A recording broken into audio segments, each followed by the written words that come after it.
In this video, I'm going to demonstrate how to set your Scorpion transmitter to request acknowledgement from a paired receiver, so that when you send a transmission from your transmitter to your receiver, like so, your Scorpion transmitter will include an acknowledgement request in its transmission. As you can see, currently when I operate a button on my transmitter, it does not request acknowledgement. So to change this feature, open up your transmitter, and we have our set button, which changes the menu and modes of operation.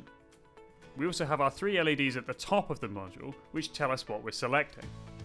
So to alter the acknowledgement request, you need to access menu 2 on the transmitter. You do this by pushing your set button twice.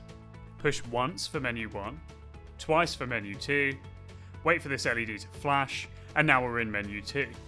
Push the set button again, this LED will light up. The acknowledgement request is on. Push again, it's off. Leave this LED on and let the module drop out of configuration mode as shown here. And that's it. So now the transmitter will include an acknowledgement request in its transmission signal. You can see here, when I operate a button on my transmitter, these LEDs will let us know what's going on.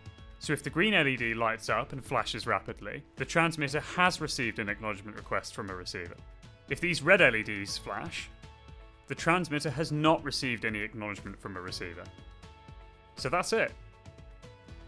For more information on our Scorpion transmitters, check out our other videos on our YouTube channel, or alternatively, check the datasheet.